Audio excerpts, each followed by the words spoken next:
Good morning, everybody!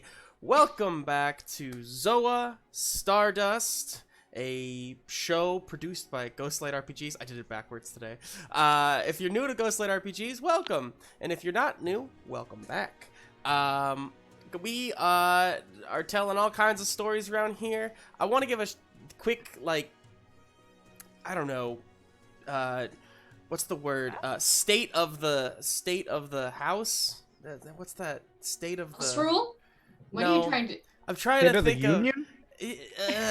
Sure. Guys, I don't know what's happened to Justin. Something's wrong. What I'm trying to say is, I want to address the fact that what's going on in Ghostlight right now. Some of you watch a lot of our other shows and whatnot, and we love you for that. Thank you.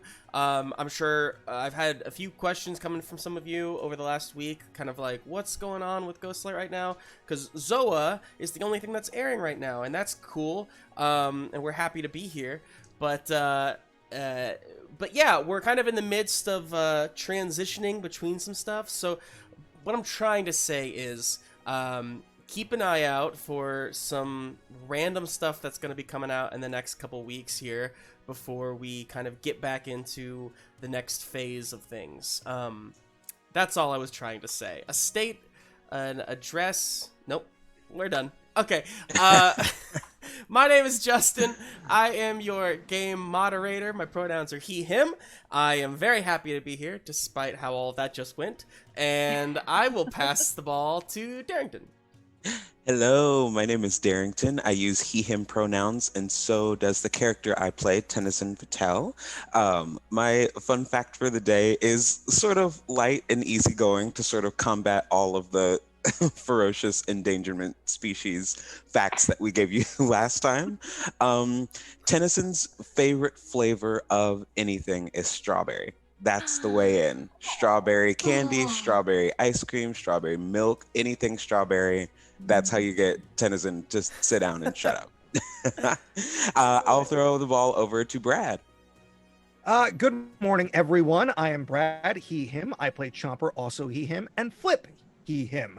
My fun fact of this week is that hippos kill about 2,900 people on average a year. And it's not just by biting them, it's also by dragging them into the water and drowning them, as well as trampling them. I will pass this wonderful ball on to Annie. Woo!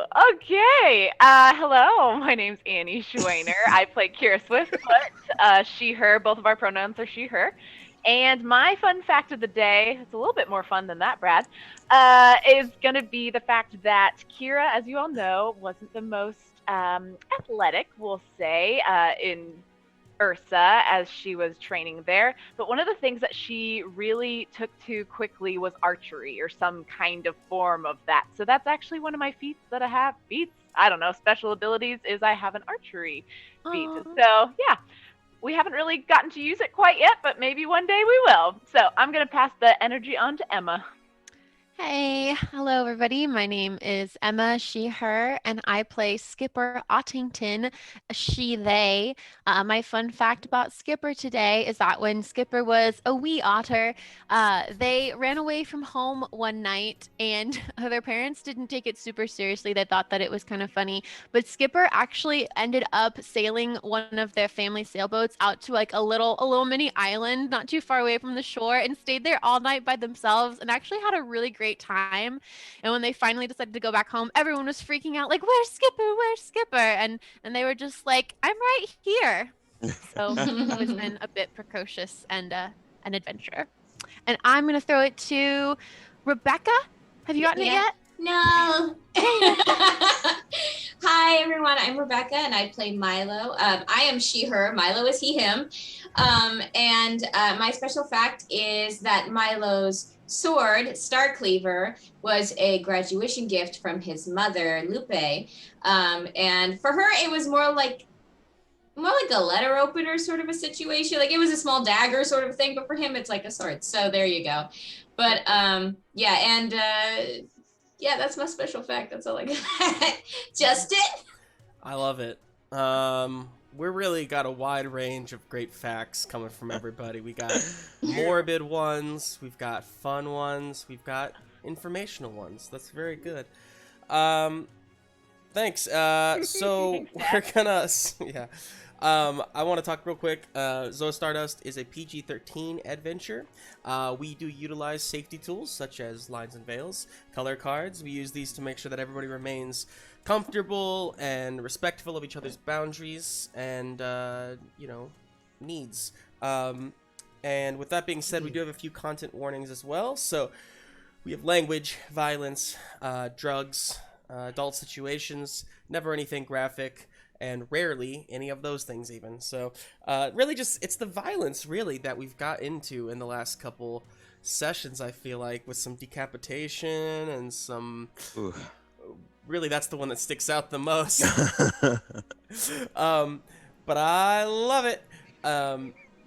Anyway, on today's Get to Know Us Zoa, we're going to wrap up the regional spotlight that we've been doing on the different realms of Zoa with a little bonus realm. This isn't technically a realm. It is just a... sorry, got distracted. It is just a place in the middle of Zoa that was called the Dust Valley. And basically what it is, long ago when that meteorite fell from the sky, it created this large crater on the border of Breckleaf and Floridin. And so here is where this meteorite crumbled basically and kind of soaked into the earth. So that's why nothing new really grows here. But that earth, that soil underneath now is actually rich with dust, which, as some of you who know, as all of you know really, is the thing that kind of has thrust Zoa into the modern era, essentially.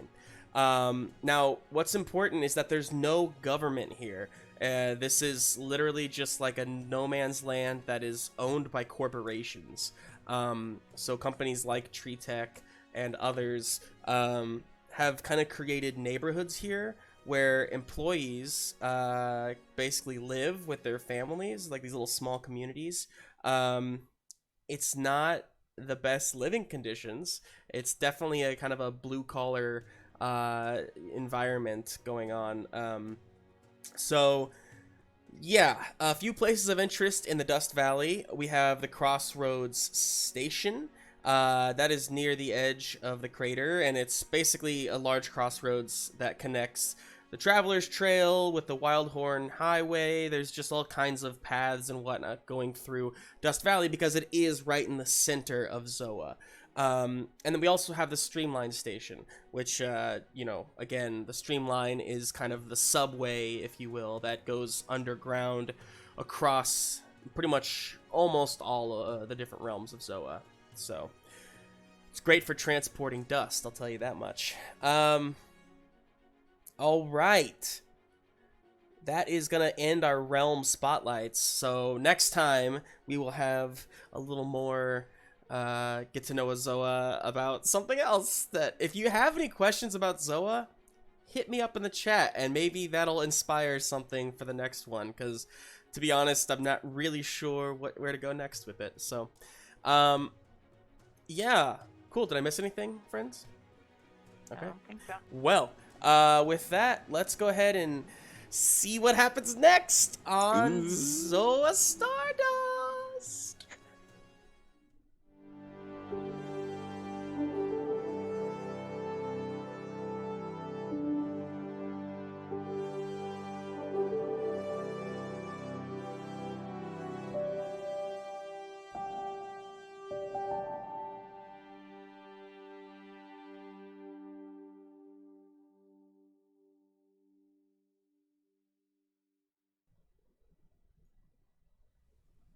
Previously on Zoa Stardust. Crap, now I gotta find it. We've been chatting too much.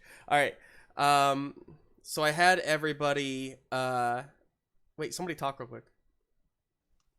Hello? One. Oh, okay, great. You guys were so quiet that I was scared I cut off your audio or something. No, we all muted. We all love We you. were trying to be It's like, I'm polite. just talking to myself right now. What's happening? Well, I appreciate that. Okay. So anyway, previously on Zoa Stardust, as written by the cast, I have not seen this before. Here we go. Our adventurers took an opportunity to rest and recuperate as they made their way through space to find the next relic. Clever Skipper! It's a good nickname. Clever Skipper utilized the relic recovered from Ogrim to chart a course for the crew when she realized 2 of the relics were moving.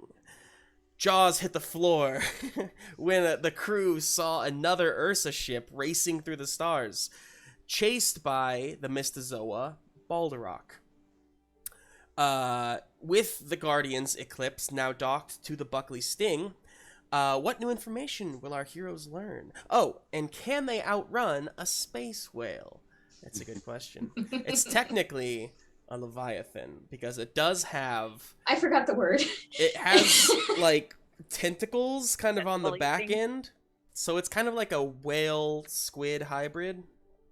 Anyway, Well, can we outrun that? can you outrun it? That's the real question. Yeah, either way. No matter what it is. At have least a they're lot of not it. space sharks. You We know? have a lot of solar. Oh no, I guess there are space sharks. If there's a Whale. space leviathan. Find out. Whale? Oh, there we go. Oh. Is that worth a plot Thank point? you. Or do I I take think away a it plot is. point? We know you take away a plot point for that. Was Does that that offend you, Deadpool? Rebecca? Do you just have Deadpool? No, it's red. I also have a lime. That's great. We had 2 Deadpools on screen in one moment. That's Yeah. a weird sign. That's a weird omen for how this Yeah. session's gonna go. A A sharktopus. A That's really good, sharktopus. too. That's really good. Ah.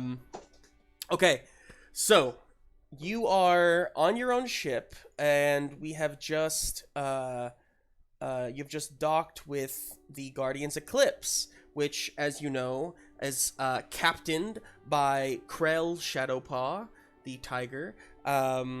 You also see Cassandra Silverback with her 2 large cannon arm things that she's just unloaded. She's a gorilla. You have Miguel Caprex, who is a hawk. Oh, Caprex with an X at the end. That's And it. then Emily Everdell is also kind of at the helm right now. She is a beaver. And yes, notably, the only person you don't see, those of you who like know this like iconic Avengers-esque team, the only person you don't see is Doran Driftsick, who is a chameleon and known to be their Arcana technician for the team. But as Krell steps onto your ship, towering over, I mean, Chomper's obviously taller than him and larger, but he still somehow, presence-wise, seems like the largest person on both ships. He just, there's an aura of, even in a time like this, like, certainty, in the face of peril. And he steps over. Who's the commanding officer here? Everybody points to him, and he looks down at you. Like, oh my god, he is like basically trembling with excitement, and he's just like, Milo Reynard, acting as temporary captain. What happened to your real captain? We never had one. We have you not been to Miguel swoops down and kind of landing on the like the, I guess, the railing, the side of the ship there, kind of lands there and turns and says, "Captain, the signal?" And he turns back. Right. I'm guessing this has something to do with why we can't get signal back to base. back to the cave? Yes. So Ursa and Zoa were attacked recently. How long has it been? Like a week? Like how long has it been? It's Like- been about a week, yeah. A week? A Okay. little I over. didn't know- Probably about, we'll say about 12 days or so. Okay. So about 12 days ago, Ursa and Zoa were attacked by some alien life forms, and both Ursa and the planet are now gone. They vanished, and we believe that they were taken by this alien species. There's no one else. All of them It's are just us. very, very focused on what you're saying right now. And they don't look, I mean, not a single one of them looks worried, weirdly. Mhm. They just look, So cool. they look concerned. Okay, they do look worried, I guess. They just don't, they haven't lost their cool, I guess, is what I'm trying to say. He says, and that's why you don't have a captain. So you were at the cave when this happened? Yes, sir.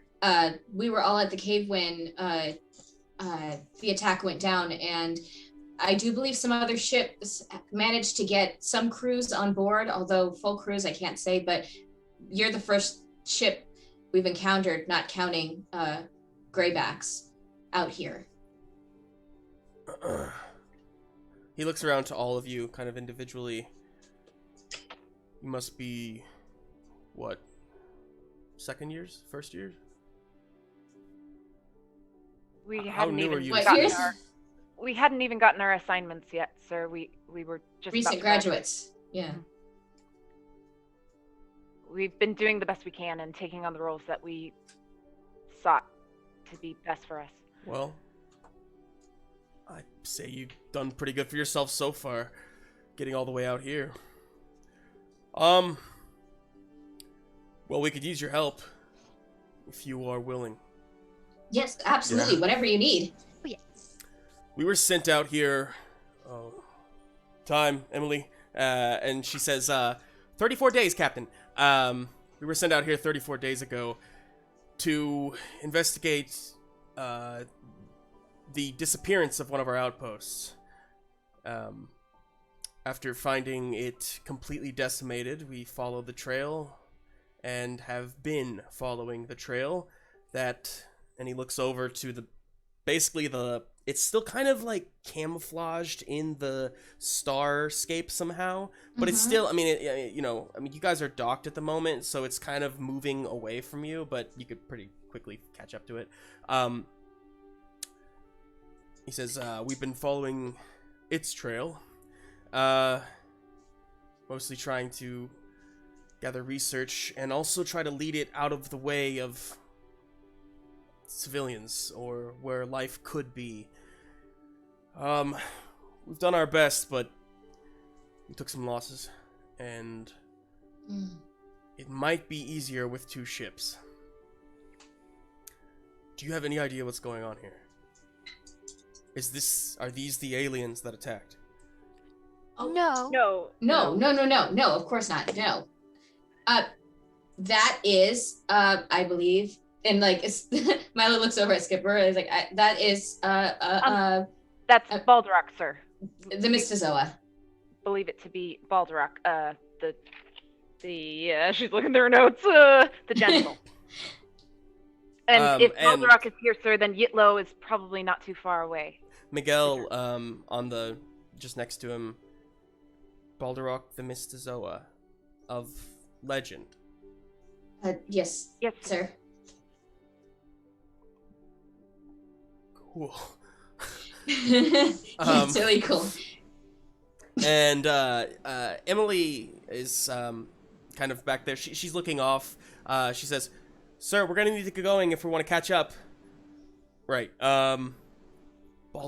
Okay. Well, you seem to have a better grasp on what's going on here than we do. I'd be happy to catch you up to speed, sir. Good. Your name? Kira Swiftfoot, sir. He gives a small smirk and then turns around. He turns to Milo. He says, "Well, acting captain, with your permission, can Kira come aboard the Guardian's Eclipse?" Of course, permission granted. Yes. Is there anything else we can do for you? Are you? Well, we do need some repairs, if I'm being honest. We lost our Arcana technician not long ago. Anyone on here know? Yes, of course. We have Tennison and Dresden, who are both very skilled. I'm sure they could fix whatever issues you have. Absolutely. That'd be very helpful.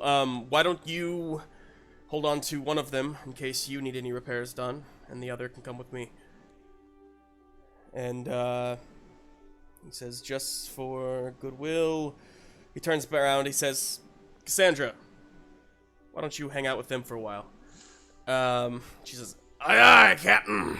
Takes her 2 cannons and starts kind of walks across the the little walkway to your ship.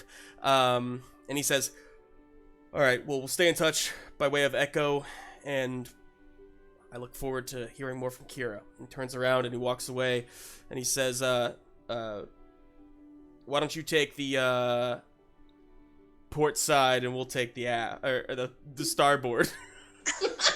I know terms. I'm a captain. God damn it. Experienced captain. So Very he good walks job. back over. What do you guys do? I'm gonna give Chomper the tea and be like, oh my gosh, and then I'm gonna go follow him. Someone should stay with Kira just to make sure that she's safe. I volunteer.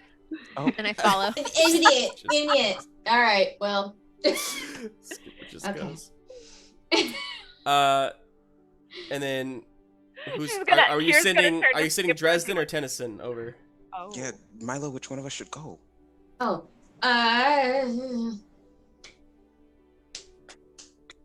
Which one of you wants to go?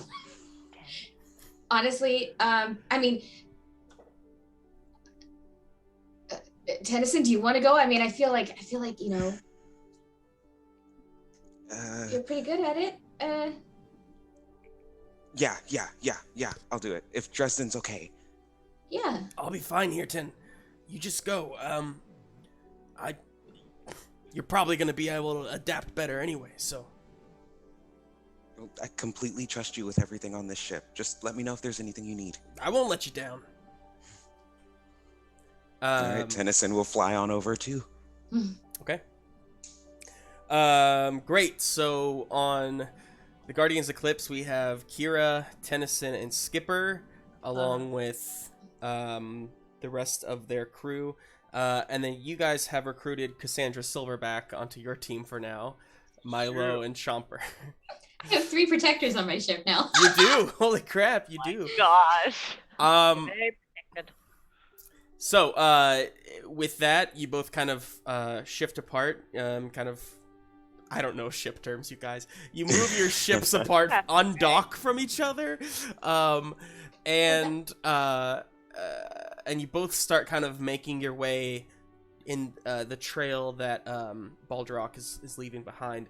I will mention he's currently on his trajectory. He's going through the asteroid field. So it's going to be a little bit of some, rocky waters. So on the Guardian's Eclipse, Kira, you follow Captain Shadowpaw to up to the helm, we'll just say. I don't think anybody's going below decks right now. This is kind of a tense situation. So you follow him up to the helm, getting a good look at Emily. You do notice, all 3 of you on that ship notice that, they don't seem to have any crew, or at least not up here, any crew like you guys have, like Hector and Dresden on your ship. So, just so you know. Anyway, Shadowpaw takes the helm. Emily shifts over to kind of his side, and then you see Miguel fly back up to the crow's nest. So, Kira, you follow Shadowpaw. Skipper, Tennison, what do you two think you're doing? I'm staying close, watching Emily, very interested in seeing what this ship is all about and what they're doing and being part of this conversation. Yeah. And I believe Skipper still has the relic. I didn't give it back to anyone, right? You still have it. So, okay, so I still have that on my person. Yikes. I think Tennison is just marveling at the beauty of this ship. It's something that he's only read about in terms of speed, in terms of technology, and he's just sort of looking around trying to memorize everything around him and see if there's anything he can fix. Yeah. Yeah, as you kind of come on, you see I guess Shadowpaw calls down below. He says, Henry! And a moment later, out flies a pretty large seagull. Seagull, not seal. A seagull flies up out and it kind of lands. Yes, Captain! And he says, take Tennison here down below, see what you can do about the repairs. Aye, aye, Captain! Tennison? Yes, that's me. The Hi. name's Henry Livingston. Thank you, Sumkey. And he says, you and I are gonna work on some repairs. Let's go! Soars back down below. Okay, Kira, Skipper, I'll be down here. Okay. You can do it. So, Tin, just for the sake of time here, I'm gonna go ahead and make me just a general check here to see how well you do on these repairs. Absolutely. Considering it's, it's all high tech more so than Buckley's Sting, but it's all stuff that you're pretty used to from working at Tree Tech and Ramphastus. So, okay. So anyway, you all do that. You all do that. And let's see. Skipper, what are you doing? Skipper is listening and wants to be part of the conversation that Kira is having, kind of briefing them on catching them up so far. Yeah. So Kira, Skipper, you two with Emily and the captain are all kind of hanging out right there on around the helm. He is pretty deftly navigating through these asteroids, following. But you also, yeah. So anyway, he says, "All right, Kira, let me have it. What's the deal here with Mr. Zoa?" Yes, sir. So I'm going to give him my notes that I've had and just kind of explaining. So first of all, we think that and have found out that the alien species that's been attacking Zoa and Ursa is called the Menagerum. And this type of metal things that they're made of, it's called, remind me... Chromium. Oh, Chromium. The chromium's very, very powerful, sir. And a lot of these mystozoa have attached themselves to a sliver of it, and so these relics are probably the only things that's going to help us defeat the Menagerum. Right now, we've already received one relic from Ogrim the Humble and Silgrit the Wise? Silgrit the All-Seeing. All-Seer! That's it, the All-Seeing. The next three would be Baldrock the Gentle, Yitlo the Seeker, and Calcineth the Everburning. Did I say that right? Yeah, pretty much. Kira, you've got this. Don't touch yourself. Okay. I wrote it all down. It's not spelt correctly, but this is kind of what we've gathered. Skipper, you look over and realize Emily is quickly writing notes down, just like so fast. you know. I also have this, and I'm going to pull out my book of Zoa and just show her. This is where I found kind of these notes, and I've made tabs and tallies here and there. Wow. But She that's just kind of all- dashes over to you. This is fantastic. Can I take a look? And she's Absolutely. kind of quickly rummaging through it. And I made this map. Oh yes, yes. Pulls out the- Skipper has been Skipper, charting everything wow. in the maps that we've found and gone through all the different locations that we've been to. She's really, really good at that. So I would advise looking at that as well. Absolutely. Yes. All of this. Fantastic. I have so many questions. What? And the captain cuts her off. Not now, Emily. We need to focus on the task at hand. These relics, Kira. You said they are bound to the Mystazoa. How do we get them out? How do we get them off? The Mystazoa would have to either offer it up themselves and detach it, as we saw with Silgrit, or as we saw with Ogrum, it was kind of too late. It had changed Ogrum and bound itself so deeply that it was changing who they were. And unfortunately, sir, we had to expose of Ogrum in order to get the relic, which Skipper actually has right here. Skipper, do you want to show Oh, them? yes. And Skipper pulls out the relic to show them. Hmm. Be very careful, though. We were warned that if any of us were to try to utilize one, and she sends Kira a look like, don't tell them Milo has it. We were warned that if anybody tried to utilize it themselves, that it would be very bad, dangerous, Understood. life-threatening. All right, everyone, listen up, as he says into his echo. Task at hand. Find chromium relics. Defeat the Menagerum. Whew. And retrieve our planet.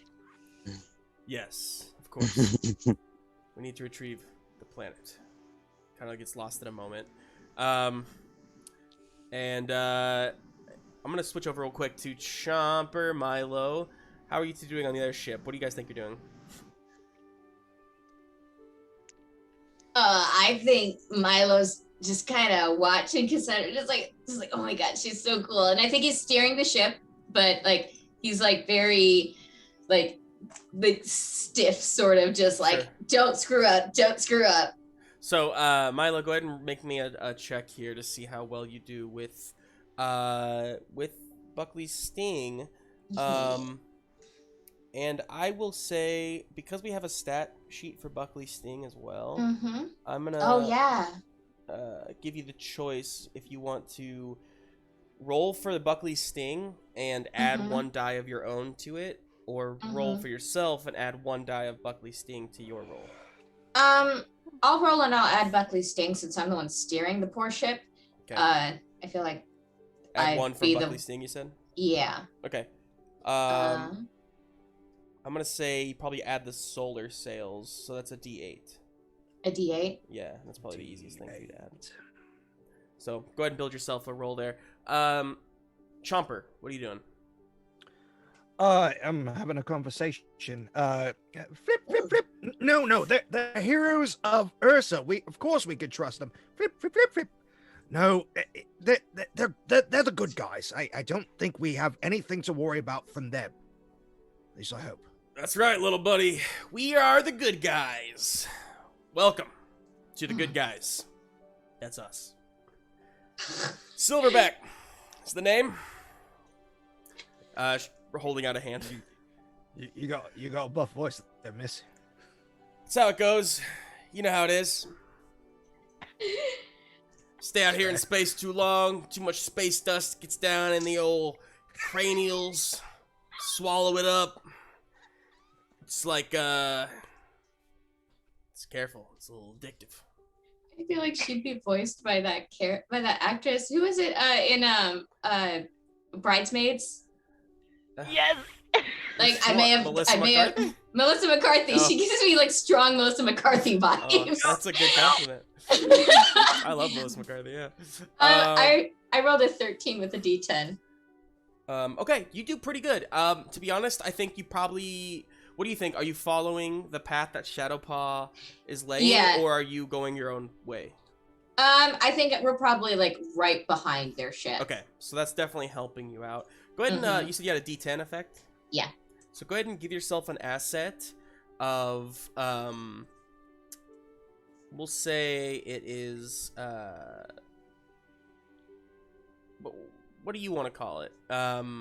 Any ideas for, like, steering through this asteroid field? Let's call it, I'm not sure if you guys can tell yet, but I'm pretty bad at coming up with names for assets. This is, like, my big weakness in this game.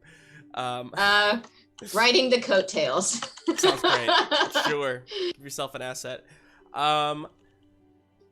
Chomper, so she holds out a hand to you. Oh, did those come off? Oh, these bad boys? And she kind of holds them up.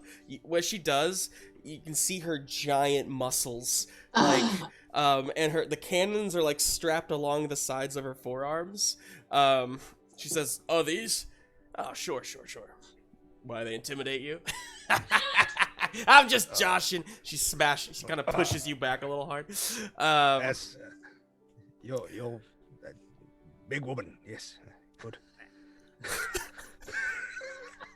At this point, Shay comes over and starts talking to Cassandra. Cassandra says, they seem to recognize each other. Shay! Oh! And she kind of takes her in a little bit. And she's like, too tight. And we have a little bit of there. So the three protectors are at the front of the ship. They're talking. This is when you all hear through the echo Captain Shadowpaw kind of giving the task out to everybody who has an echo in this general vicinity.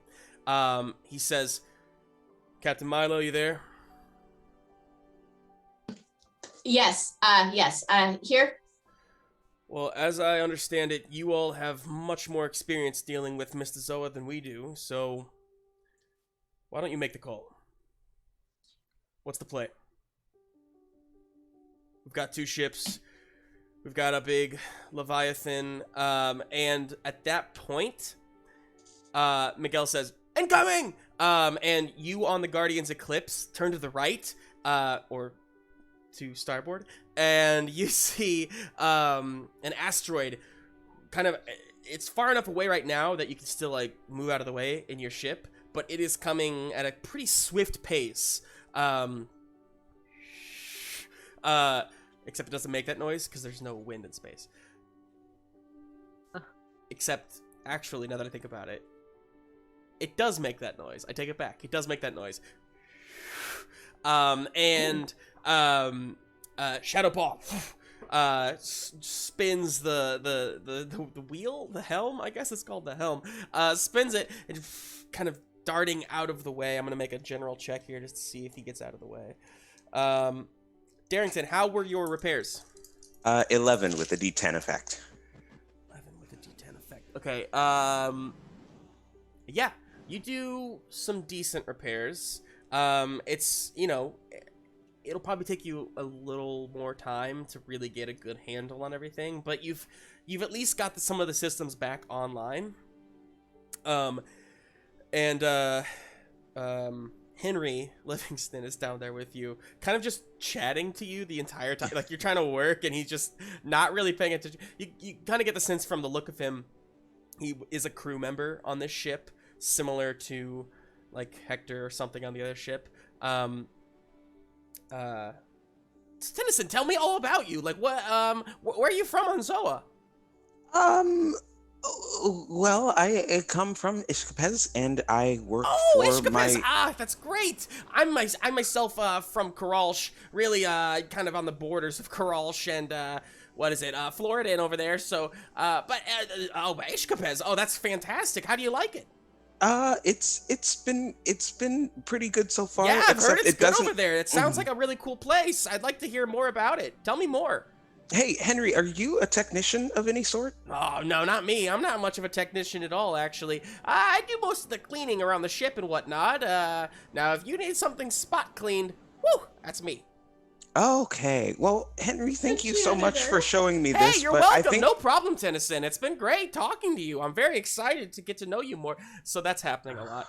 God, Oh my Tennison God. cannot get away from people who talk so And that's when, so that's when the evasive maneuvers happen. Milo, you can pretty easily shift away to where you miss this asteroid coming at you as well. And Miguel calls from the crow's nest. Captain, it seems like we have something else in play here. That did not come from the Mr. Zoa. You think we're being attacked by someone? Milo, you would feel inside of you the same thing that you felt kind of when you first arrived. There is the large Leviathan, but there's also something pulling you, or your focus is kind of split between the Leviathan and something that is zipping around like so fast that, I mean, you can't get a lock on it by any means. It's hard, you can't even see what it is, but it feels to you the same feeling as that Promium, like the other relics. And you remember, all of you, I know it's been a week, but you do remember that there were 2 relics in this area that were kind of tracking at the same pace around the galaxy. Okay, so Milo feels that, and he's like, I think that's Yitlo. I think Yitlo might also be here and attacking us for some reason. All right, well, we gotta... Shit, this is a problem. This is a problem, as he's, like, maneuvering. This is the captain. Captain, no offense or anything. Have you guys, like, done anything maybe to, like, upset them? Like, have they been hostile this entire time? I have no idea. This would make sense that there's 2 Mr. Zoa for sure, because we've had issues like this in the past where we're tracking that one, looking at the big one, and there's been other random occurrences happening as well. So the fact that there's 2 of these, that would make much more sense. Yeah. Okay. All right. I mean, and to answer your question, have we pissed them off? Probably, yeah. If Trying something- to save lives on these moons that they're keep smashing into. So, you know. I will say, if there's been a threat to Baldrach, Captain, then Yitlo would be sure to defend. There's a connection between the 2, and in myths and legend, it's either described that they were lovers or brothers or some kind of deep connection that would bring them together. So if you are chasing Baldrach, then Yitlo is probably right on your tail. I mean, if they've been corrupted by their relics, then it would stand to reason that they might be hostile towards just anyone who comes within their vicinity. I mean, that's what happened with Ogrim. Ogrim. Ogrim, Captain. Thank you, Ogrim. That's what happened with Ogrim. So we have 2 of these things then. Yes. Captain, might I suggest we split up? Okay. Yeah. You've been tracking Baldrach. Just keep with that one. We'll try and get in contact with Yitlo, and we'll try and see what we can do. Can do. Of course, we won't be too far if they stick around each other like they have been. All right, you heard the man team. He almost said boy. I think he's not sure how to treat you yet. And he says, so we're heading towards Baldrach, and he kind of diverts a little bit and stays on Baldrach's trail. What are you gonna do, Milo? I think Milo's gonna have Hector take the wheel real quick, and Milo's gonna try. All right, you say so, Captain. Just try and stay as close as you can to Yitlo. I know that's gonna be hard. He's moving real fast. Where the hell's Yitlo? I don't see him. I don't know. Just look out for flying asteroids or something. Go towards the flying. Okay. All right, Captain. You say so. Well. Milo's gonna try and reach out and see if maybe somebody answers Okay. with the relic. Yeah. I'll have you do the same thing you did last time. Make me some sort of like a soul-based, Zen check. Roll Okay. soul. Roll for Roll soul. for baby. soul. So, I'm a soul man.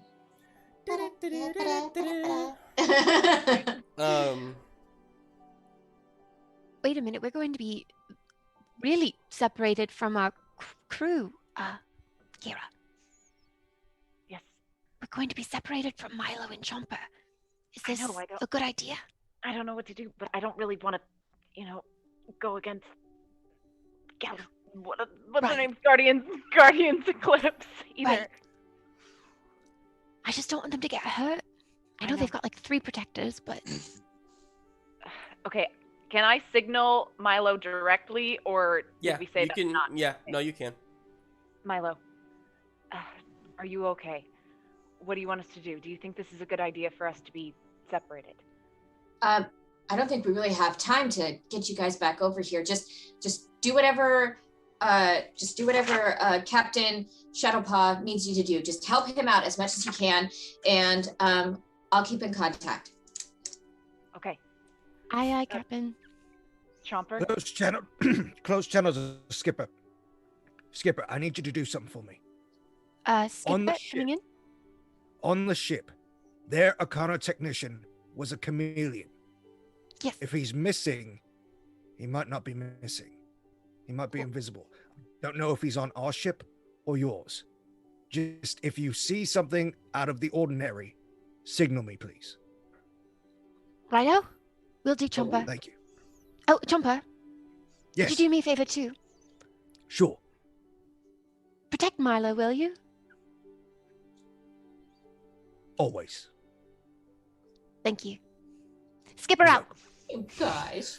Tennison, we love you. Tennison's getting his ears talked off right now. Don't worry about him. You good? 10, You good, buddy? 10, you feel the ship lurching, and you also grab onto the broader communications of you two are splitting up the ships, basically. So there's a good sense that you tell me, do you want to keep doing repairs down there, or would you so you'll get another check to try and see if you can upgrade the ship just even more, or do you want to go up and, do you want to stop, basically? Yeah, I think Tennison wants to stop. I think his next big thing right now, he wants to find a turret. He would like to be near a gun, just in case. Okay. Okay. Yeah.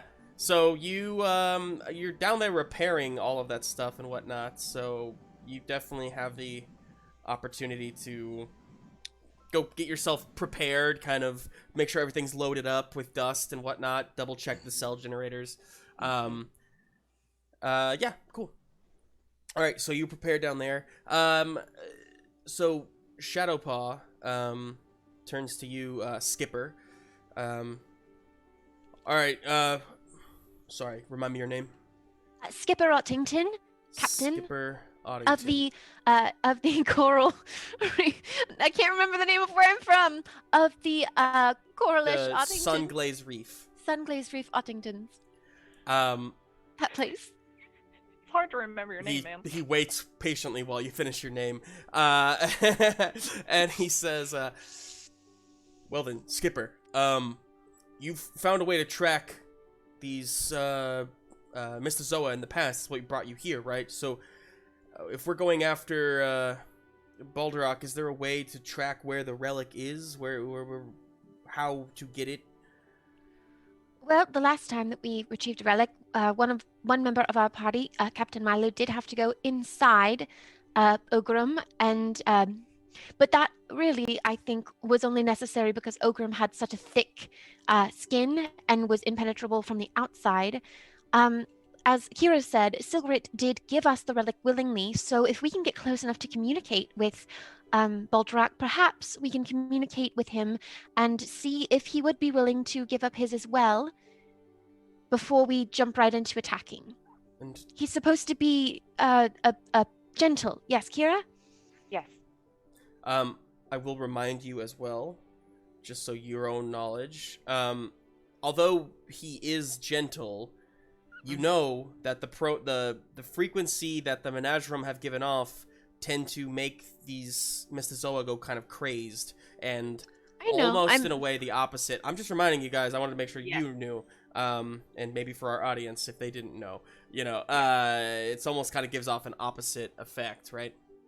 Mm-hmm. Cool. Yes.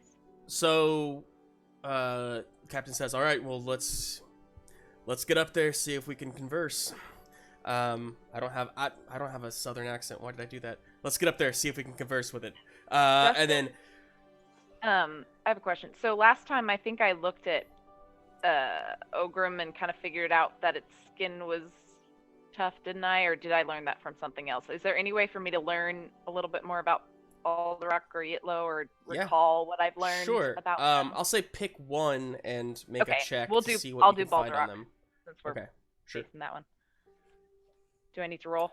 Yeah, go ahead and roll for your book. Sounds good. Meanwhile, Chomper, Milo, you two are heading out toward the asteroids. By asteroids, I mean the asteroid field that you're in. But Hector is kind of you've diverted to head this direction away from the Guardian's Eclipse. So, Milo, what'd you get? I got a 13 with a D8 effect. Okay. Milo, while you're doing that, Chomper, are you still talking? What do you think you're doing? Now that we're heading that way, I suggest to both Cass and Shay that we should probably go down and probably man some weapons, just in case this gets a little hairy. Shay says, "Right, that's a good idea," and she starts rushing towards the stairs. Cassandra turns to you and says, "Gonna be honest with you there, Chomper. I'm actually gonna be better off up here. Don't worry about me." She did make that noise with her mouth, by the way. I want you all to know. I'm so glad we got tickets to the gun show. I'm going down below decks. The gun show. What are guns? She looks out into the and Gosh. you all Thank you for that. so you rush downstairs, Chomper, and you and Shay start to prepare that jazz. Meanwhile, Hector is at the helm. Milo, you're going into Zen mode, and I will say, Ambassador Ebley, with his newfound legs, is on the deck and is kind of keeping an eye on Balderok as well, just to give you an extra hand up there on the deck. Wonderful. Dresden. Where is our mallard surgeon? He's nowhere to be found. It's a good question. Chopper, I'll say, as you rush down the stairs, you do pass a door that just closed, and you're not sure what's happening, but you kind of just listen for a second, and you hear, "It's going to be okay. It's going to be okay. Wait, it's going to be okay. It's going to be okay. We're gonna be fine, Mr. Just nervousness, man." I rolled, and I'm gonna add a plot point to add an extra die to that, so it would be a 16 with a D10 effect. Okay. Rebecca, I will come back to you in a second here. You can come back to me. I want to do this first, actually. I want you guys to, yeah. So, that was for who, Kira? The roll for Balderok. For Balderok, okay. So go ahead and give yourself an asset that is, Leviathan anatomy, we'll say. Yeah. And you just looking at it and whatnot, you remember hearing that the Leviathan is capable of complete camouflage. And by remember hearing, you remember reading that in one of these legends. So, in the same sense that the others have that Starryscape and whatnot, the reason that he is completely in Starryscape is because he's literally he's completely camouflaged right now. It's still easy to see kind of moving in such a vast place, but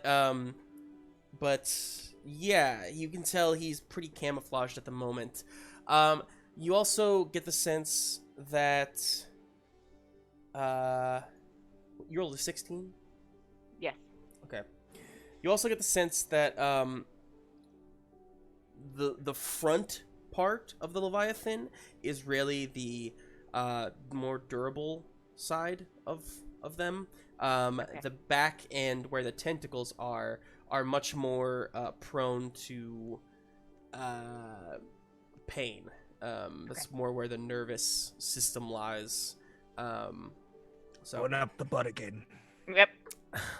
and yeah, so as you all get closer to Balderak, we cut away to Milo. You close your eyes. You find that Zin. You find it easier actually to find than last time. It's almost as if like it's just kind of almost coming naturally to you now. You go to that place, the Starscape all around you, and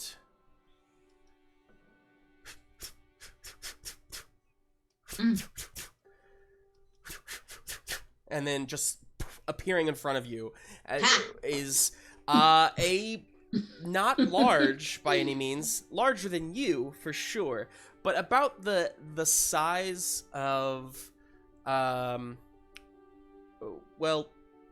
with a body the size of maybe Skipper, but with its antlers reaches to the height of probably Kira.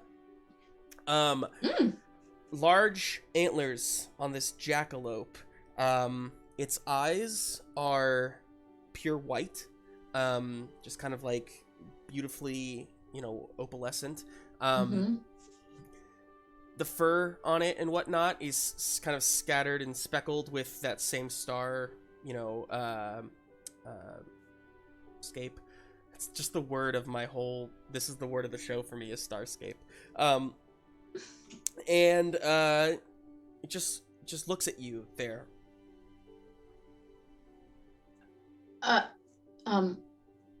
Why are you attacking us? Why are you here? Well, we're searching for the other relics. We Silgrit and Ogrum, we got their relics. The Zoa's in trouble, and we need the relics to save them from the aliens. Menagerum. You seek that which inside of me. This can be done. Save me. Save the ball, the rock. How can we do that? There's a moment.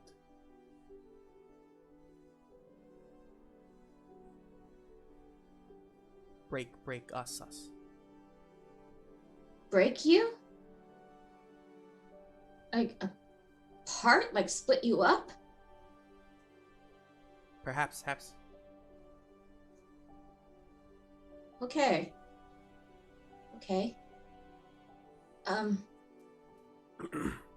Okay, I guess we'll try that. Yeah, Milo, whereas before you could only like tap into this place, you realize you almost have full control over how long you can stay this time. Yeah.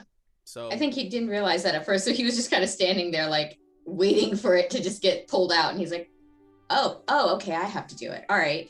And he's gonna try and send his way out of there. Be gentle with him. Okay. Okay. And then you pull out of that starscape, and you're back on your ship. Milo, you do feel in your body, in your tiny little Finnick Fox body, you just feel a little drained of just like a little like, oh geez, I could use a nap. Like, when's the last time I slept? Oh goodness. Yeah. Just a little lack of energy, you know. And you are pulled out of that when you hear Hector say, "Captain, you might want to get back on this helm." As you look up to see many asteroids are just shooting at your ship specifically. I'm gonna go ahead and say, for Milo and Chomper, this is going to be the start of a battle for you. So we'll kind of go into like, you know, battle mode, if you will, as far as the story goes there. I'm gonna go ahead and switch the music actually. And the Guardian's Eclipse has just made it to the front of the Leviathan of Balderrock. So y'all tell me what you would like to do. I think Milo is going to run over to and take the helm from Hector, and he's going to try and evasive maneuver it. Okay. Try not to get hit. Okay. So I'm going to build that real quick. Also, just so you know, Kira was gifted a plot point by Tar H2O. Tar H2O23. Thank you. Yeah, plot point for Kira to help with all the mastery of the lore and whatnot. Thank you. You're good at it. Thank you, Tar H2O. That's awesome. Do you think I'd be able to use the asset for riding coattails? Yeah. We'll say, yeah, that's fine. Yes. Okay. The idea was some sort of asset to help you maneuver through the asteroid field, so. Oh boy. Oh, to choose. I got a lot of good rolls here. So that's going to be 16 with a D10 effect.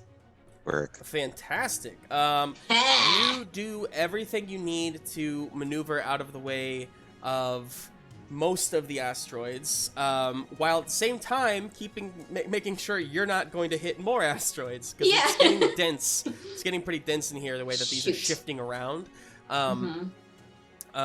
See you later, Tar H2O. Thank you. Have a good one. And you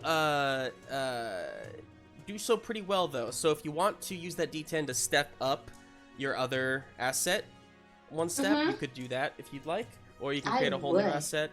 Up to you. I think I'm just going to step up this one. Okay. Now, Milo couldn't maneuver out of the way of all of the asteroids. So, Chomper, you are at the cannons down below. You see some still coming at you. Yeah, go ahead and make me a roll here. If you'd like, I will allow you to add the dust cannons from the Solar Sparrow stat sheet, which is a D8.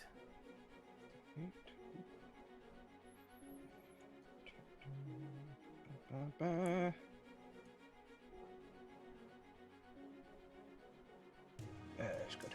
Here we are. 13 with a D8 effect. Okay. You do hit 2 of the 3 that are coming at you. You and Shay both are kind of shooting off down there. A D8 effect. Why don't you give me any ideas for a good asset for you here, or would you rather I don't know if there's a good asset for this one. It's kind of just an attack, I guess. Yeah. No worries. How However, you did miss one, and it's coming straight at Buckley's sting. I'll mention too, earlier I kind of mentioned the wind that is kind of hurling these things. It is wind. You notice that as, well, maybe not you below decks, but Milo, you definitely notice a kind of a breeze blow through the ship when these asteroids are kind of coming at you. However, Chomper, you did miss that one. It is coming, and you see... We still have Cass up on top. You see an explosion from up top, and you just hear a loud woo-hoo! She's so cool. Don't get cocky, kid. That's good. That's good. Had to be done. Yeah, fantastic. So you've avoided this attack on you. Meanwhile, Skipper Kira Tennison, you are on the Guardian's Eclipse. You've just made it to the front of Balderrock. Captain turns to you, Kira. All right. Well, She just flipped through all her stuff. She's like, turn around. We got to get to the back of this thing. What? Did you want to talk to it? The front of it, I don't know. Skipper, you saw what happened last time with the Ogrim. Ogrim didn't even listen to us. It didn't even stop. I don't know if there's going to be much negotiating with this thing. It's up to you. What do you think? Oh, well, you're the peacekeeper, not me, so whatever Kira thinks is best. Oh, gosh. And Emily says, Captain, and she's looking over to the starboard side of where you're at. You all kind of turn that direction instinctively and see bubbles. Bubbles have started kind of just floating off of Balderrock towards your ship. And in that moment, That could be good. the captain says, "Shit! Evasive maneuvers!" He runs back up towards the helm. I guess he was already at the helm. He just starts kind of spinning the wheel the other direction, trying to get away from these bubbles. They look like they're just kind of floating, but as they get more and more dense, they kind of start kind of bouncing off each other and propelling towards your ship. You hear under his breath the captain say, "Not again, not again, not again." And he's swiftly turning away, trying to get far away from the bubbles. I'm gonna make a check for him real quick. The bubbles, and the bubbles, and the bubbles. Baboosh! Bye-bye. My bubbles. We're all there. Yeah. Well, I rolled 2 1s. If anybody has, Yay! if anybody wants to buy an opportunity here, you can spend a plot point and raise an asset or lower a complication if you'd like. Ooh, Tell me now. Anybody have any complications they're still working with? Yeah, that's what I'm looking at right now to see if I do. I do have. Actually, wait, no. You still have your headache? Actually, no, I don't. I don't have a complication right now. Cool. Yeah. Nobody's gonna take it. Cool. Can Milo radio? Radio. Yeah. look, Yes. Yeah. Yeah. Go ahead. Milo's gonna radio. He's gonna hail the other ship. This is And while he's- this is happening. You're like, kind of Yeah. you're right in the heat of the moment there, Skipper Kira. Woo! Milo's just like this is Milo to the Guardians Eclipse. We need to split them up. We need to split up the Mystozoa. We need to get them as far away from each other as possible. Yitlo says that if we split them up, we might be able to get them. We might be able to get their relics, and they might calm down. I'm starting to think that maybe with the 2 relics together, it's whipping them into a frenzy. I think we need to split them up. You talked to Yitlo? Yeah. No, it's getting easier. Emily turns and looks at you, Skipper, like, what? Don't worry about it. And then, as you say that, Skipper, in that moment, you see bubbles coming up over the deck. I turn on my echo oxygen thing. Okay. Annie's frozen. Oh, I am no. frozen. Oh In a no! very commanding. I need Skipper and Kira to go ahead and roll me some sort of evasive, Okay. Okay. basically a dexterity save, essentially, to There try you and go. You're back. There you go. jump away from these bubbles as they're coming. And when I say bubbles, I mean they're large. They're large bubbles. Boy. Okay. Tennyson, you are down there. You've been just kind of shaking Yeah, and rocking. moving and rocking, and Henry's like, "Oh boy, Tennyson, should we be worried about that at all, or?" Hold on. Let me check. And Tennison will activate his echo and just be like, "Hey, do I need to shoot anything?" And you hear a manic Miguel respond, if you shoot the bubbles, if you can shoot the bubbles, man." Okay. I guess the bubbles aren't a good thing. I will say from the way that, is there some sort of a aft cannon in this ship? It's pretty high tech, maybe. I'm gonna roll a d6. Evens, yes. Odds, no. Odds, no. There's not. All right. So you cannot target bubbles. You only can Yeah. see like the sides, and they're coming from the back because of the way that he's turned away from them. So anyway, Kira, Skipper, what'd you get? Okay. I got 10 with a D10 effect. Okay. I got a 13 with a D6. Okay. Kira, you with your swift feet dash out of the way as one bubble comes right towards you and then pops, and you kind of skid to the side. Skipper, you start to rush like away from one of the bubbles, and then I don't know, you tell me what happens, because you can't quite get away. What do you think stops you or held you up at all? Skipper is trying to slip away, and they get distracted because they I don't know. Yeah, no, it's hard. It's tricky. I think maybe you realize that you left your map back there, and so you're like, oh no, is that gonna disintegrate the map? And just in that one moment of hesitation, stopping you were running away from this bubble, and a bubble behind you just pops into you.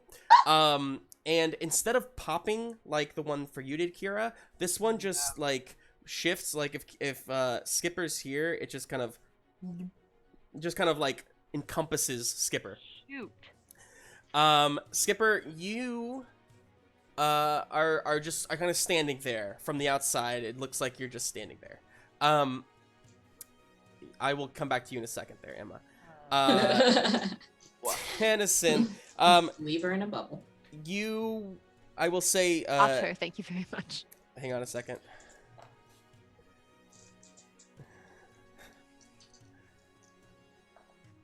Tennison, you hear a distinct lack of movement on the deck.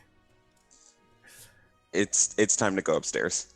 Yeah, you kind of peek your beak up out of the of the hole there. You see in bubbles Skipper, Captain Shadowpaw, and Emily Everdell. You see flying around the deck, Miguel, still trying to kind of maneuver around bubbles, and Kira, who has just kind of quickly got out of the way of one and is kind of ducking around another, until these bubbles have kind of finally subsided a bit, and Kira, Tennison, and Miguel all kind of clock each other and then realize that the other three are in bubbles, just kind of standing there, looking off. And Miguel says, oh no, not again. And he kind of swoops down and lands. What? You two okay? What happened? Yeah, we're good. What We're good. happened? You said again. Has this happened before? Yes, when we were tracking Balderrock 3 days ago, this bubble thing happened there too. That's how we lost Doran. If I think I got their name right. Doran. Yes, Doran. Yes. That's how we lost Doran. We didn't actually lose him. He's below decks. He's in a coma. He won't wake up. What do we do? How do we get him out of this? Did you pop the bubble? Yeah, we popped the bubble, and then he just fell, and he was in like a coma. His eyes were glazed over. We can't wake him up. I don't know. Did Skipper have her oxygen on when she went in? She did. Okay, I'm gonna go try to pop the bubble on Skipper then. Okay. Because knowing that she had her oxygen on, Okay. hopefully. You go pop the bubble. Oh no. And Killed you. Skipper, you remembered the map, stopped, and then you all of a sudden were in your family's hotel.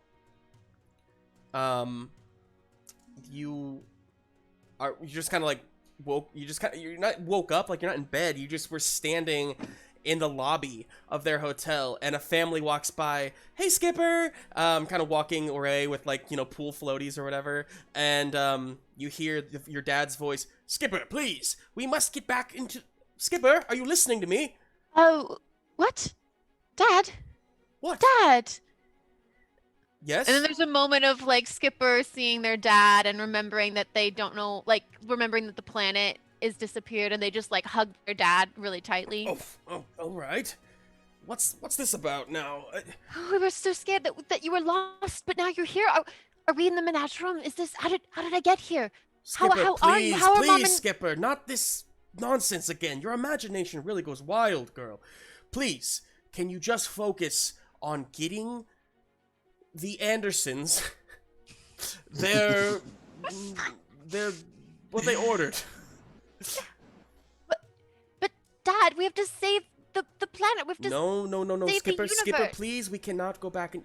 We decided long ago, remember, you agreed, no more of this adventure talk, right? That's why you're taking over the family business. We talked about this. What? This doesn't make any sense. And they look around to see if they can find their friends anywhere. Skipper, Kira! Milo, who's- Tennison! Are you... They go to use their echo. Are they wearing their uniform, or is it just You their look regular down clothes? and you're wearing a hotel uniform. Black Mercy situation. Nice. I know, right? I didn't You kill you. start looking around. Your father comes over. Skipper, are you doing all right? I know we haven't talked much since your mother, but what... Mother, what? Skipper, this is not a time for jokes, please. I'm not joking.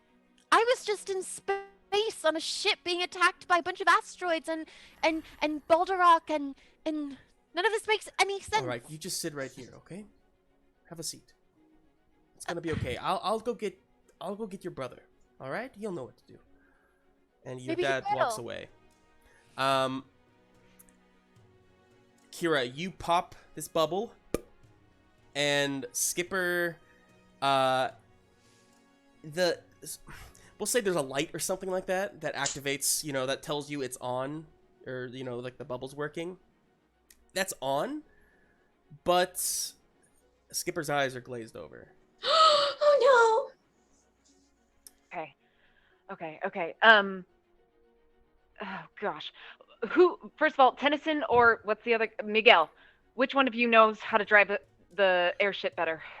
We need somebody to get this to the back of Balderrock.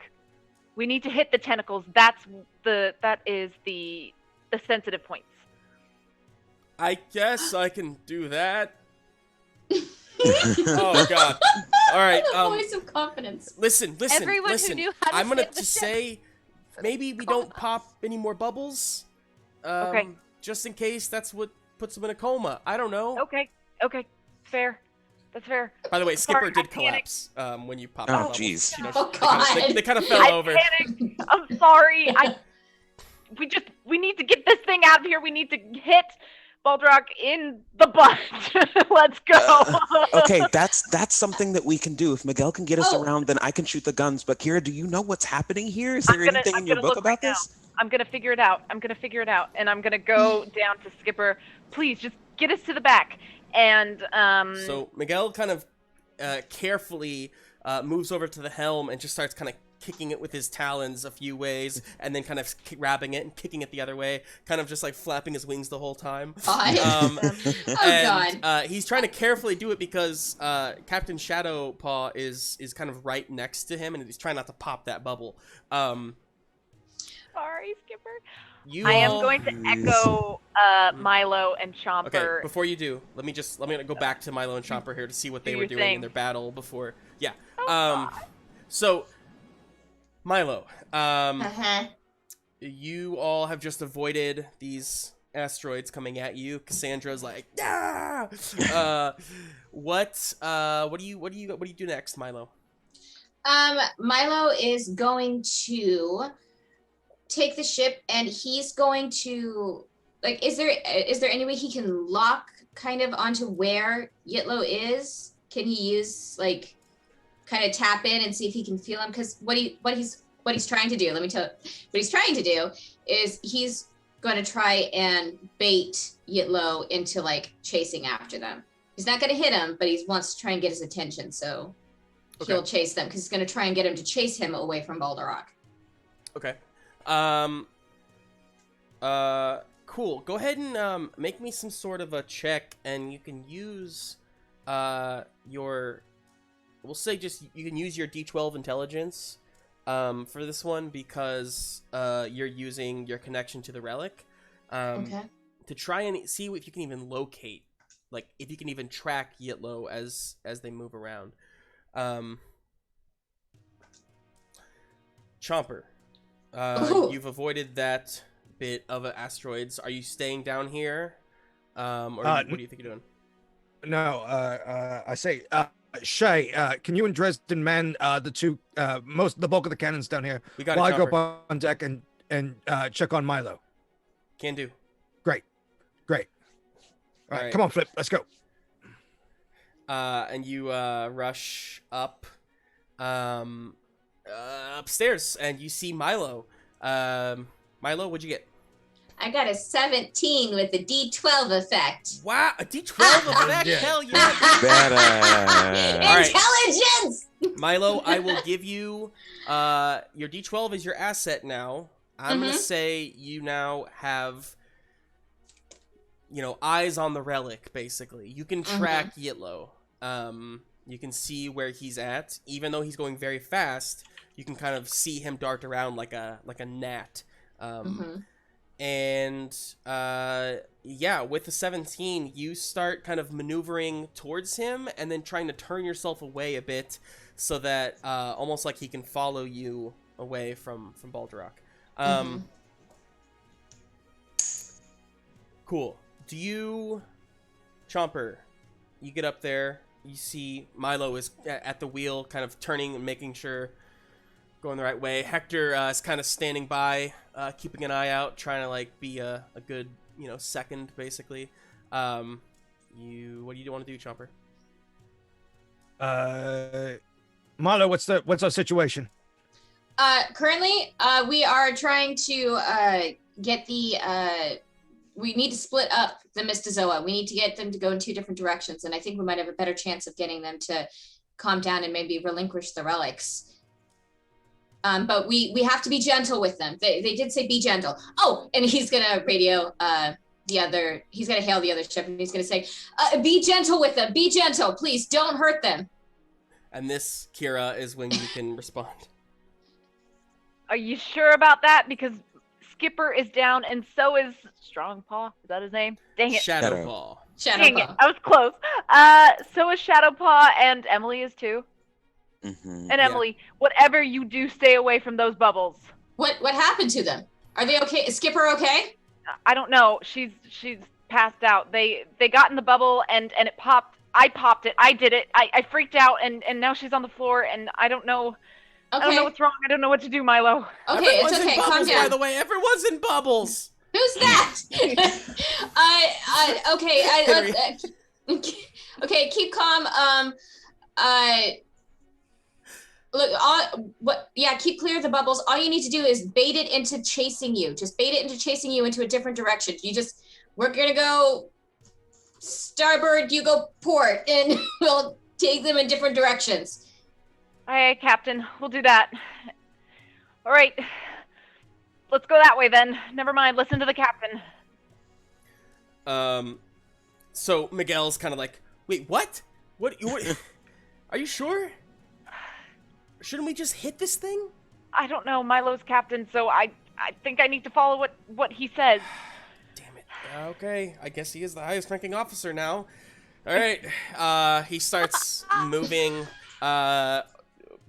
port away from. So you kind of like splitting two different directions there. I'm gonna be like, I don't know. I'm the rule follower. Skipper would have had a better idea. She's the one who goes against the rules. What would Skipper do? So you start splitting up. No. And let's see. Tennison. Oh. You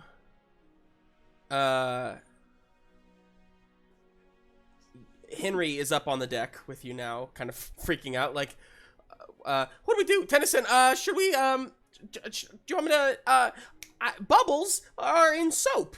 I know soap. Henry, I think it might be best if you wouldn't mind grabbing Skipper and taking her down to wherever you have Doran. Oh, I can do that. I can do that. And he kind of comes over and he's a big seagull, like I said. He can kind of grab Skipper pretty easily and maneuver them down into the hole. Kira, what should we do? Is it chasing us? Is the Leviathan chasing us right now? More or less. It has turned towards you. Well, now that I think about it,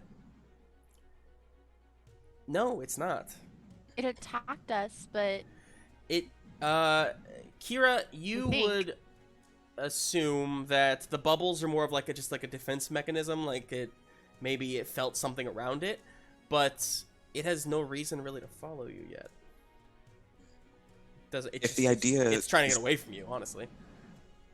Yeah, I'm thinking the exact same thing. If we need to get this thing away from Yitlo, then we need to get its attention.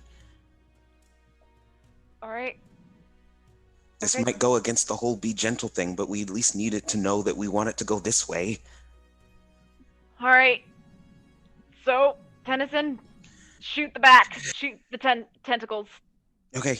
Do it. Miguel says, Are we turning around? Are we turning around? Yes! Turn around! Oh my, we're gonna run out of solar cells! Start shifting that way. And I would like to... Do I have anything in medicine peacekeeping that would help with the unconscious Skipper? Make a check for me. Okay. Let's see what you get. Well, we're turning everything around. Uh, At this point, Kira's beginning to breathe a little heavier than normal. I will say. So, Tennison, go ahead and roll me an attack on these tentacles, if you will. And you can use the D8 dust cannons if you were using those. So, Yes. Skipper, you are sitting there for a little while. And you... What do you think you do? What do you think you're doing? well, I don't know if they would sit there. Yeah, okay, well, you sit down, your father's just walked away. What do you do next? I'm looking around, like, to see if there's any, like, indication of, like what time of, like, I'm looking for anybody who's familiar, so I can grab them by the shoulders and be like, what year is it? Or, like, what? You see, there's a platypus walking by, The Andersons. and you grab him. Anderson. You grab him.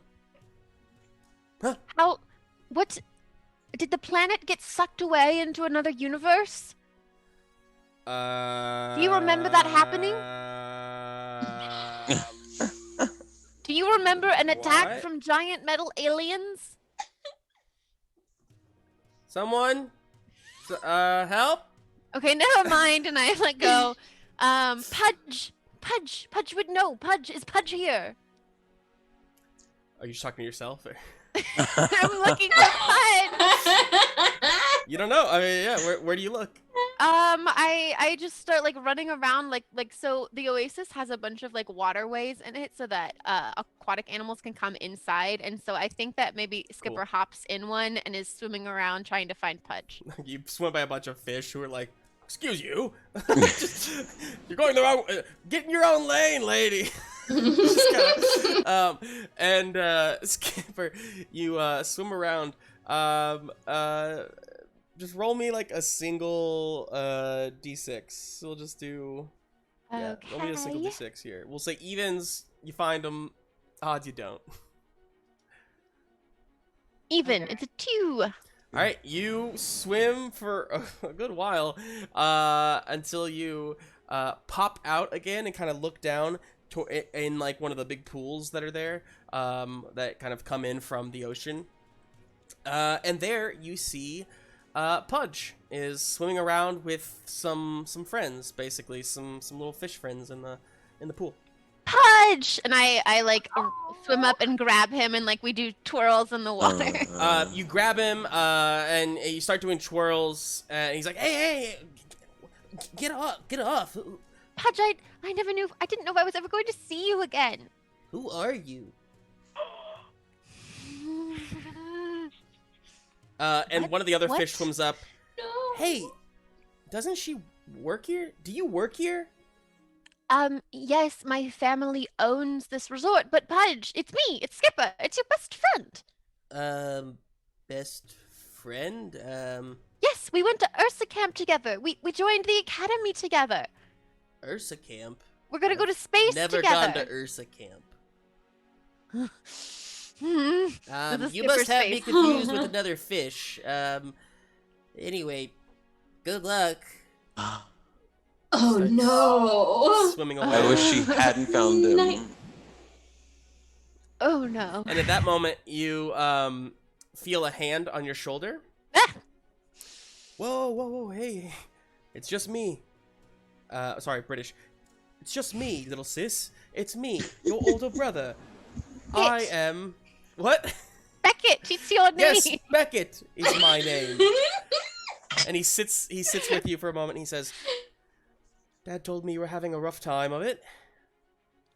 Beckett, do you remember me wanting to go to space and join Ursa and sail the Starry Sea? Yeah, of course.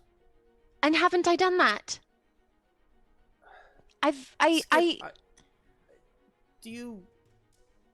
We haven't talked about space stuff in years.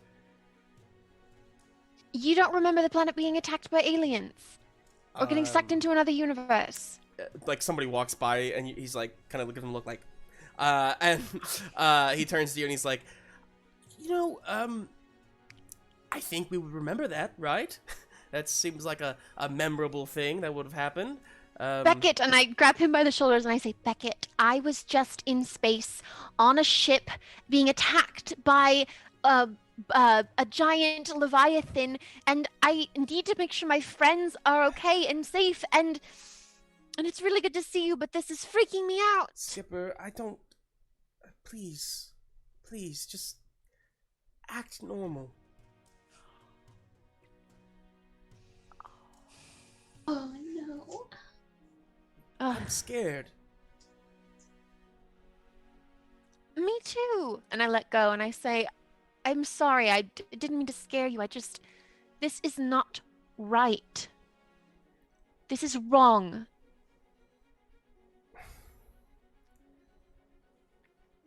Do you really mean that? Yes. As much as I would love to see you, this doesn't feel right. This doesn't make sense. I'm trying to save you. I'm sorry, Skipper. And you feel two sets of hands grab you by the arms from behind you and kind of lift you in the air. You are being held up by two metazoans who start kind of hauling you away, essentially. But what are you see your father doing? kind of right next to them, a little bit in the distance, rather, kind of looking off, and a little bit of shame over his face. Unhand me at once. Do you know who I am? This is my father's resort. One of the people who's holding you says, "It's all right. It's all right. You're gonna be okay now. We're gonna get you some help." And they kind of usher you. I want to break free. I want to. Yeah. I want to break free. Make me a check here. Let's see if you can squirm away. Okay. Let me add my little dice pool together. I'm gonna use a plot point 2 to add another die, because I'm trying really, really hard to break free here. Okay. Boop. Okay, so I don't know. I got 2 1s. Oh Oh no! I got an 8 with a D6 effect and then 2 1s. Okay. You have just received a plot point, by the way, from White Shadow 2006. Thank you, White Shadow. White Shadow. And I will go ahead and buy one of your ones as well, so I'll give you a plot point. Okay. And I'm going to give you a complication. And you are let's see, I'll do the D8. So you are as you kind of squirm, you rip one hand free, and that's when you feel like an injection or something on your back, and then you just kind of slump off. Oh no! The last thing in your face, in your mind's eye, is just your father's face looking at you, in like crying a bit, maybe. Jesus. Okay, So I rolled my medicine thing. Kira, though. what'd you get? Okay, I pulled out all the stops for you, girl. Here we go. So I did roll a 1, but I'm going to use my 4 on my D4 to take away that 1, because I rolled the highest I could on a die. Ooh, that's right. We did. So know. I'm taking a plot point to use a D12 for my effect, and I rolled a 16. So 16 with a D12 effect. Holy That mama! ought to do it. Okay. That ought to do it. Ooh. My friend is in danger. Kira, you all right, you're kind of you have some sort of epiphany as you are looking at Skipper. There's really no... First of all, you remember that Balderok, in all the research that you did and whatnot recently, you remember that Balderok was kind of seen as a dream weaver, and so you would assume that these bubbles were at one point like somehow how Balderok maybe like spread dreams. Okay. Maybe as like, in a way that, Santa Claus flies through the night or something like that. Maybe it doesn't make full sense, but, it's this lore of it. And so, the show is not for kids. And, the bubbles, but now, just like with Ogrim, how it's kind of, twisted what once was there, you would assume that these bubbles now give some sort of... Where once they were kind of like like gave you like a calm sleep and full of dreams, now maybe give you some sort of like paralysis with possible nightmares. Okay. Just something that kind of pops in your head there. The other thing that you think of with your freaking high roll is that there's... When you looked into Ogrim's eyes accidentally and you were frozen, that seemed to have gone away when Ogrim was destroyed. So you would think that these effects probably will go away, hopefully will go away, when Balderok is destroyed. Okay. There's really no way to probably wake them up outside of that. That's fine. That gives her more hope. She's going to run back up and tell Tennison this, and also... Miguel, all right, we need to take this thing down because that's how we're getting our friends back. I think that's the only way the effect is going to be gone. Tennison, Do you have a good shot yet? Tennison did not hold this down for us. Tennison did not. I also rolled a 1, and the highest I could do is an 8 with a D10 effect. Oh, no. Was 8 not a with great D10 roll. effect. Okay. Yeah, you shoot some dust cannons, shooting off. One kind of glances off one of the tentacles, but just kind of smacks off of it a little bit. The other one does kind of hit it, and just kind of fizzles away. Like, it doesn't do much damage. You're not sure if you hit it. Maybe you just hit it on the wrong side of a tentacle, where like the feeling is not. It's a weird way to put that. Where the feeling is not. However, it does seem to do the trick. It hasn't done any damage to Balderok, but it does seem to grab his attention enough to where you see he kind of moving this direction kind of stops and starts to kind of shift slowly toward you all. Also, with that little bit of the camouflage that had seemed to be covering him, not in with the impact, just on its own, almost as if another maybe defense mechanism is maybe showing himself.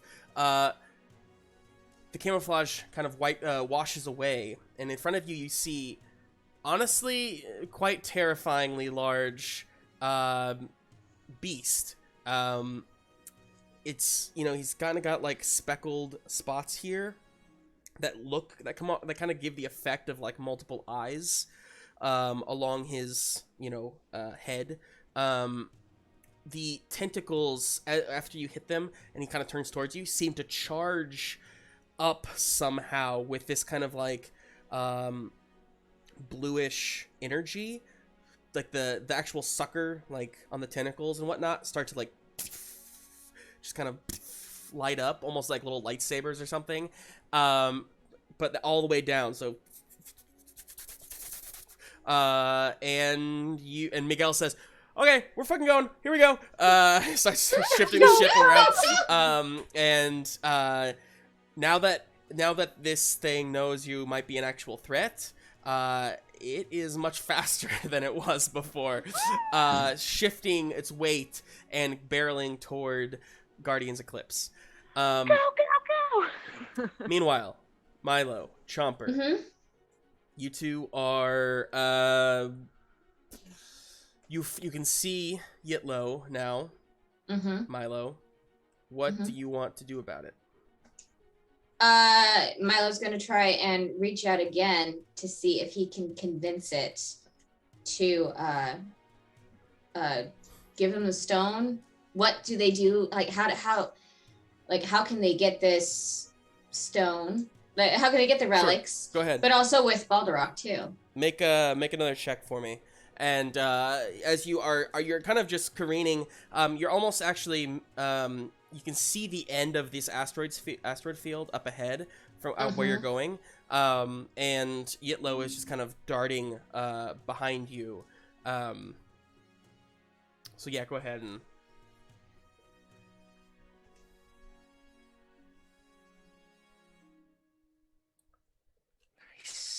Hey, that is a 17 with the D12. Woo! Holy crap. Killing it. So Yay, being smart. Milo, Being this time smart you're helps. still at the helm, and you just kind of like you almost have the thought of, I'm gonna see if I can tap in again, and then you're just there. You're just already back in that starscape. Oh God. And it's fluid. See you, Sumkey. I might be really late on that. I did not. Yeah, you. Chat. Sorry. Anyway. It's a thought that counts. You are sorry. So you go into that zone.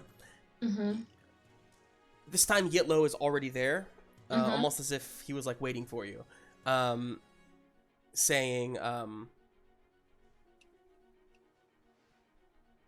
bond is what needs to be broken. What gives us strength.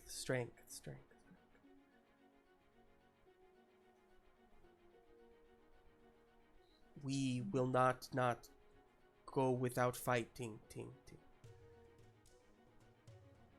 Push forward, forward, forward. Almost there, there. Thank you, you. Thank you, you.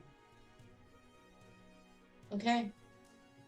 And this creature who you knew to enjoy bringing people together and bonding and creating connections is telling you to rip that connection apart. And so as you almost like you are just walking through a mist, effortless, you have just kind of gone into that starscape and kind of walked right back out of it, and you are at the helm still as if nothing changed or nothing happened. What do you want to do? I think for a brief second, Milo's going to kind of hit the brakes to let Yetlo kind of catch up to him enough, but then he's going to take off again to keep baiting him, and he's just going to go even further. Okay. Yes.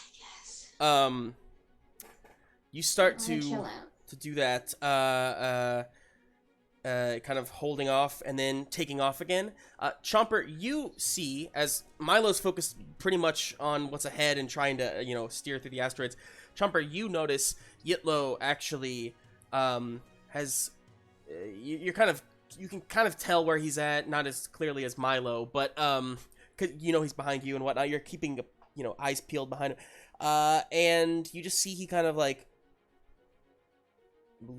disappears. And you're not sure where he went until you feel wind rushing at you. The solar sails, which were once billowing this way with the energy pulsing through them, start to get pushed back in a way that they were not designed to do. These sails are not designed for actual wind, especially going the wrong way.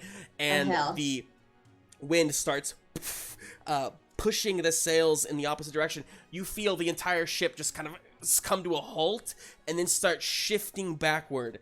As Cassandra is looking around with her cannons, like looking where to shoot. Chomper, you see a bit of movement up ahead. And you just see, like, what you assume to be Yitlo kind of like going in a circle almost, like launching off of asteroids right before you got to the end of the asteroid field there. And almost creating some sort of like a wind vortex, pushing you all back toward Balderrock, toward the direction you came. And you are sailing backward quickly that direction. Meanwhile, Kira, Tennison, you two are with Miguel. You are trying to rush, get away from this from Balderrock. You hear before you see. Again, don't at me. I know there's no sound in space, but you hear this kind of, and then this like weird, almost like the sound of a rushing river or a waterfall, and from in front of you, or rather, I guess below you, directionally, you hear this coming. I think maybe Tennison, for the sake of always discovering, you look over the side of the ship, and you see water.